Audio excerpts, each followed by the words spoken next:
I am Eric Frisch. I am Chair of the Land Bank Corporation. I'm in this direction. I'm Carol Wheeler and I'm the Vice Chair of the Land Bank. Trying to find you.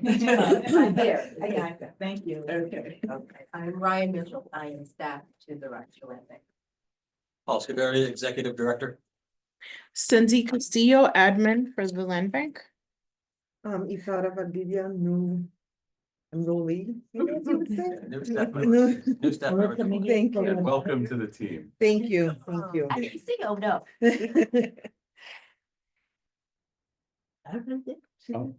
Cosmic Reed, member. Hi, Andrew Query, municipal attorney with the city law department and counsel to the land bank. Shay Harris, Vice President, City Council, and Secretary for Lending. Tom Poroff, Treasurer of the Land Bank. So should I take the seat at the table since I'm a member? No, you aren't a member. I'm not a member because No. I thought I. You're just visiting. No, this is sitting at the table, it's for land bank Board member. board members and staff only. Board. Correct. Oh.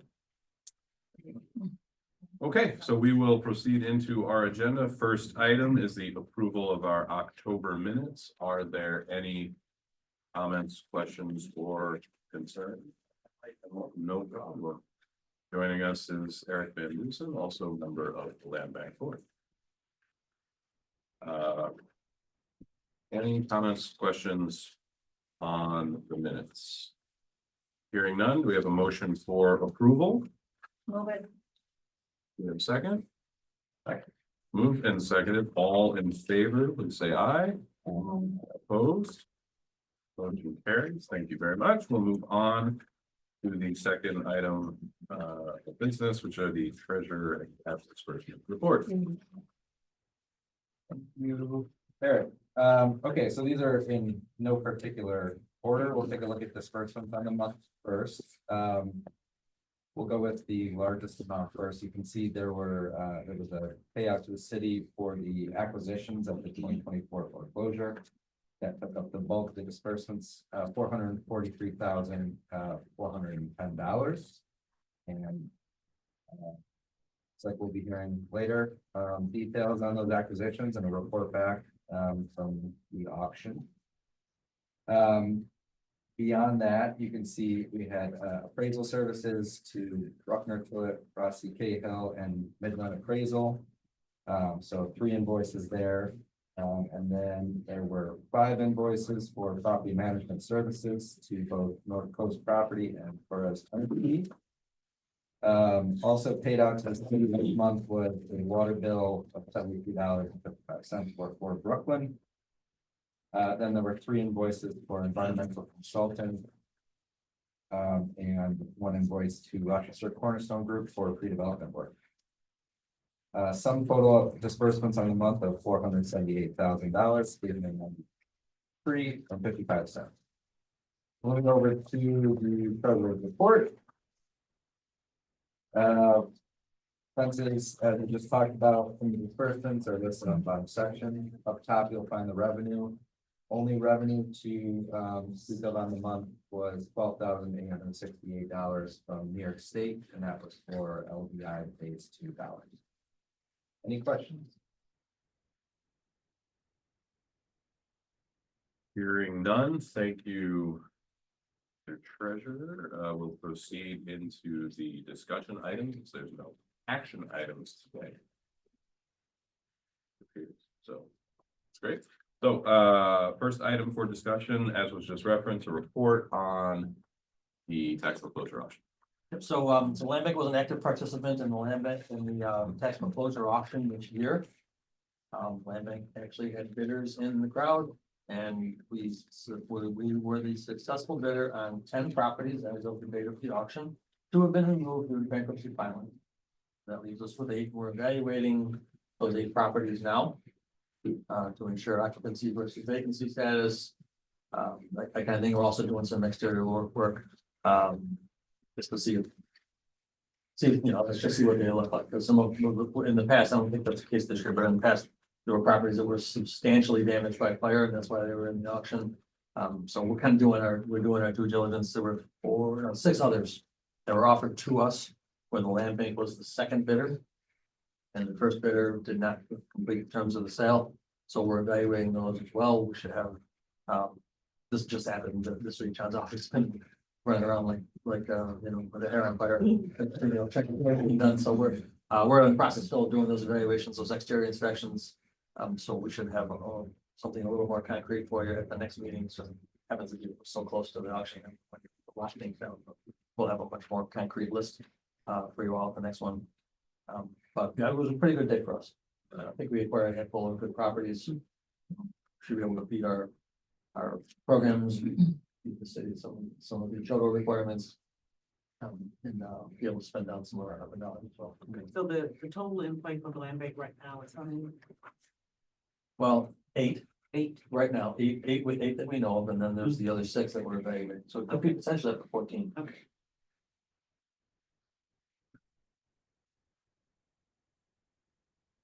Good. Well, the concerns that we had heading into it, it seems like we had a better outcome than may have anticipated. So that's Yeah, we're hoping so. Yeah, we're definitely hoping so. You know, out there, something that has been marked as vacant and has been vacant for many months, suddenly becomes occupied. And we, you know, we do our best to avoid taking occupied properties. We don't want to displace anybody. So we're gonna proceed very carefully. Make sure that we're not in that situation. Well, it's kind of nebulous right now, but I'll give you much more definitive data at the next board meeting. So thank you. Sure. Yep. Makes sense. Okay. Any questions on the auction? I do have one question. You said the 2 that removed from bankruptcy, because of the bankruptcy, is there any potential that they might be added to the list once the bankruptcy process is over, or are they most likely to stay off the rolls? I don't know the timeline on that, but on a bankruptcy filing, that's the timeline that's involved with that. So when you file for bankruptcy, depending on the type of bankruptcy, there's an automatic stay that's put in place. Okay. So in some cases, depending on the situation, we might just let that happen because ultimately, like let the bankruptcy move forward because ultimately the city gets the taxes paid through bankruptcy estate. But in some cases, you know, the city law department might take a look and determine, you know, that this is a repeat filer or somebody who's abusing the bankruptcy system and or some other basis to make a motion to remove it from bankruptcy. Generally, the timeline probably wouldn't line up with, you know, us acquiring the properties this year. Okay. You know, or it might, they might go back to auction next year and, you know, it's litigation, so anything could happen, but. The other thing too is they can, like, so there's a possibility the city could try to appeal it or stop it, but also they could not follow through on the terms of bankruptcy and it could get dismissed for reasons between them and the court. In which case it would probably get caught up in our next auction process, which would start again next spring. So I guess there's a level of ignorance. Does that mean, so the money that you guys that you would have had to pay for, you didn't have to even put that up because you took them off the rolls, right? Yeah, we wouldn't pay Okay, for the. that's all I was just properties, asking. yeah. Okay, then that answers my question. Thank you. Move on to an update on EI phase 2. So LBI phase 2,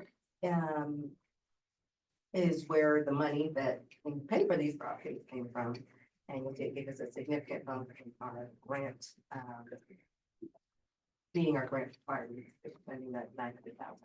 So, at most recent tally, there is just over 500,000 remaining. We've been in close contact with our grant manager at HCR, the state. And she has just told us that an extension would not be a problem. And that was prior to this expenditure, but she just needed to know, have a very firm idea of how long an extension was needed and how much, where the funds would be going, how they're needed. Our concern was prior to the auction, this was a significant bump in expenditure. But with this, it appears that all the funds will be able to be committed at this point. when we ask for our extension. We are currently anticipating an extension request through March, just to allow for any contingencies with the stabilization, which is a rehab activity. But we will expect to spend that time. The Central request will go out tomorrow or early. So at the end of March, you say for me? I'm very confident about that. Not.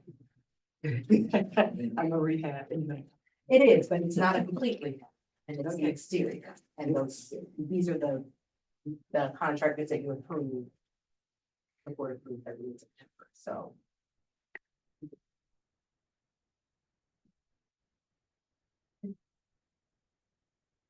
Any questions on OBI 2? OBI 3? Rehabilitate the drain. Connect to LDI.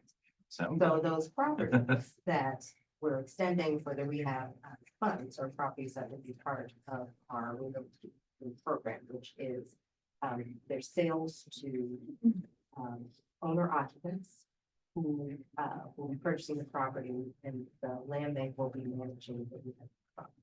So the idea is with the LBI 2 funds to stabilize the property, which is to ensure that the building envelope is to offer them for sale online, which we expect to be able to do by the end of the year. And then once those properties are sold to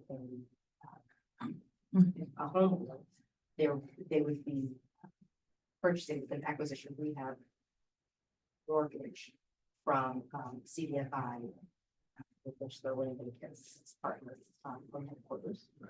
And then ARPA funds will be going into the rehab as subsidies to subsidize the extra rehab mortgage every year. So we've been talking about it for a very long time. We expect the properties to be up on the website, available for sale to the public. But And is there a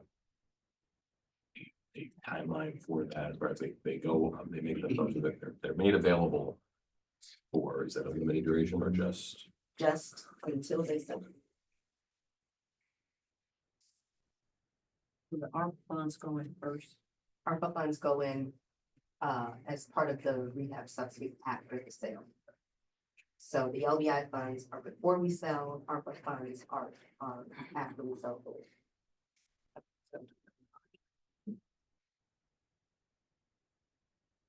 If you're worried, ARPA funds have also been spent on some of these acquisitions. So that's good. I'm calling it. I just know that sometimes rehab goes very slowly. Yeah, sure can, because there's so many unknowns in rehab, Right. that you don't know what you're getting into. That you get in the middle of it, what you thought was gonna be a quick, I'll just take down that warped paneling and put some drywall up, and all of a sudden you uncovered. You gotta redo all the electric and all the plumbing, and now you need all drywall, so yeah, we There's that, I know, but.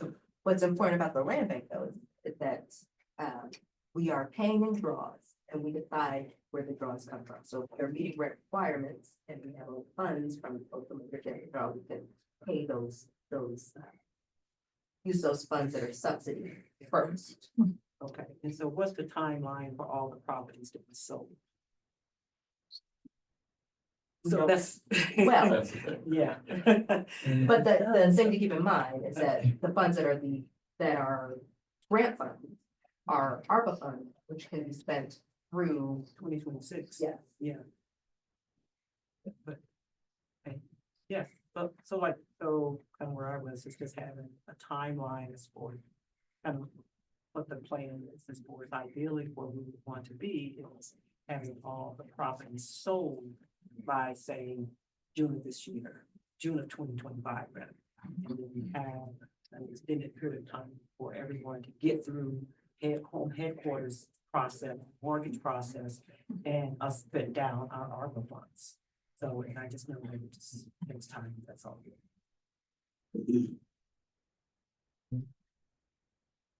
Any other comments, thoughts on rehabilitate the rate?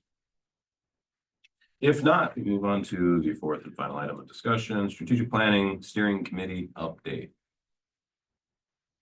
Which, I will be. I'm sorry. well, It's just. it was a lunch meeting that some of us, at least one of us, failed to realize was a lunch meeting, even though he was told it was a lunch meeting. So he ate. Sixty lunches that He day. ate in a very quick time frame right before the meeting, only to get to the meeting to see that there was lunch. Did you eat a second lunch though? I was suggesting it was an unknown he. Uh-huh. That person had a cookie and some chips. So resisted the temptation otherwise. I'm sure city real estate staff were pleased that there was so much available afterwards. But that's Essentially, not, but that's just one thing that happened at the meeting. But the most important, I would like to be told, no, we did have 3 respondents to the RFP for the strategic planning consultants.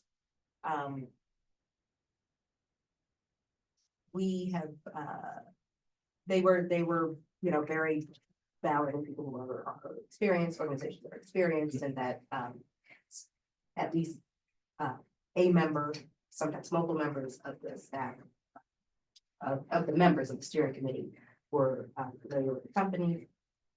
We've decided we're going to conduct some interviews prior to the next meeting. But the goal is to bring a recommendation by the December meeting with the goal of getting them contracts within that first month of the year. There are, there's obviously a lot of overlap, but there are some differences in terms of timeline. And in terms of, it would seem how they're envisioning what we're looking for. So we're going to, steering committee is going to interview them during the month of December, and those interviews should be complete before the next meeting. You have the rest of the respondents or names? It is MRB who, they're working with the city. And, Ron as well. Yep. Bronner, not local, but known to the city, and the Center for Community Progress, also not local, but well known to the city.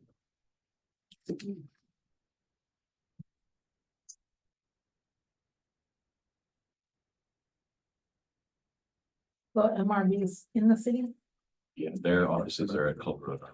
Okay, They got your engineering firm. got it, thank you. They do have offices at Saratoga Springs and elsewhere. And, besides the engineering, that's a multidisciplinary firm. So they have economists and other people. Staff. Does any of these firms meet NWDE status at all? However, Center for Community Progress does have some significant representation. And when at the both on board, but they're in public profit, so. Thank you. Excited to get that moving in the near future. All right, well, that concludes our discussion items. Is there anything else for the good of the board? Oh, Oh, so the state association meetings are on the 3rd Thursday rather than the 4th during November and December, so I can just have it, and it's very exciting. We have a new board president who is from the Buffalo Land Bank. She's not brand new, but she's last couple months new. And she has a fairly close relationship with Senator Ryan, State Senator Ryan, who is putting together a new construction, homeownership, housing program for 5 cities within New York State, and Rochester is one of them. And she has been in conversation with his office, and they have asked for the Land Bank Association to share what they think they might individual cities in that association might do with funds from that office, like what they know, and to help them shape their program. And so she's gonna be sending out a formal request for that, via email tomorrow, to which we will be responding, this is how we want to spend your money. So that was very exciting. Good. We have a lot of money. They've got $40 million. Between the five. Right, that's for new construction or, That's- It's like expensive money. Right. that for new construction? It's for new construction. Wow. This is the it's supposed to be stackable or tied to a hub. We don't That's know, what we've been told. we don't know much about it, it's just kind of, suppose I should clarify that, we don't actually know. They We're don't hearing know. it, maybe. They're still deciding, but it's right. good that they're inviting input from. Are they opening that up for, yes, the municipalities as well as the land banks? I don't know, do you have one? I can certainly I, mention something I to, think we might, I can mention it to okay. John that would Wood be- and include it in that response. yeah, that would be helpful. Yeah. Definitely, time is of the essence, and getting this out, given many projects have ARPA dollars attached to them. so. Yeah, and if it's, and also, is it split equally by city, or is it population based, in which case we being the second largest of those 5 cities should expect to get a fairly sizable amount of it, provided we have enough quality projects. And I am pretty certain we do have a number of high quality projects that could use that fund. They may have More to some come. got things in mind, but they did not share them with her and ask for whatever. Well, that's So we'll great. certainly be sharing Definitely. all of the things. Or wonderful. Okay, if there is nothing else for the good of the I board. do have today. one thing I All right. wanted to say kudos to our landing. I just got back from Tennessee in Tampa. And, I realized that Rochester is totally ahead of most cities outside. With our building and all of our developments and stuff, so I want to say kudos to the land bank and teams, because we're doing it. It doesn't look like we're doing a whole lot to some people, but there's a lot of projects. The mayor said we got a $1 million worth of project that we've already completed, so, compared it to a lot of the folks that I talked to at the National League of Cities, and, we're doing the work, it's just, let's see the seeds that we planted soon. Yeah, that's right. We've been crunching the numbers on all housing, but the number that you referenced, it's more than $1 billion just on what we would consider to be affordable Absolutely. housing, which indicates, this is I don't have the historical numbers, but I would venture to guess that it's one of the busiest times for housing construction Yes, in the city, they, period? from 22 to 26. the city of Tampa has made some leaps and bounds and leveraging, land bank for more affordable housing projects using unique ways. I guess they said that they wanted to leverage their bonds, kind of changing how they do the bonds thing, Yeah, so they can, you can do bond financing for affordable housing. absolutely. So those are things that I know that we've already done, right? Yeah. So they're just, I guess, some of those cities are just now finding that out, or they're letting us know that they're finding that out, so I was like, Rochester did it, so Yeah, keep up the good work. thank you. Yeah, It's funny you say that too. Because I wasn't able to go to the land bank, the planning banking conference this year, but every time I go and we speak to people in other cities, you realize how far Rochester, we kind of get spoiled by our own success a little bit, right? And we don't, everything takes a while, right? Nothing goes fast, but it's so in our brain, we think, nothing's happening, but there's so much happening, there's so much that's already happened, and the wheels move slowly, but we get there. And other towns or cities are like, wait a minute, how do you do this? What do you do? And they're jotting things down, and you're doing what? And how do you do your sales? And what do you do for your demos? And Rush has been ahead of the curve in most things. Well, I would argue that absolutely, but the one thing that I think that we don't do well at is tooting our own horns at these conferences. I was kind of disappointed to see that, we didn't have somebody from Rochester there tooting that horn and say, hey, this is what we've got, this is what we've done. Put our city on the map for those things, so just wanted to just bring that back to you guys, say, toot your horn, go to those conferences and show them what we're doing, show them what we got. That's great feedback. Yeah, and I know that Yeah, our city team is looking at other ways that we can also do more to South by assessment. So more to come on that. Thank you. Do we have a motion to Move it. adjourn? Second. Are there any comments from member of the public? Okay, thank you. Did we have a second on the motion to adjourn? second. All right, all in favor, aye? Aye. We stand adjourned. Thank you. All right.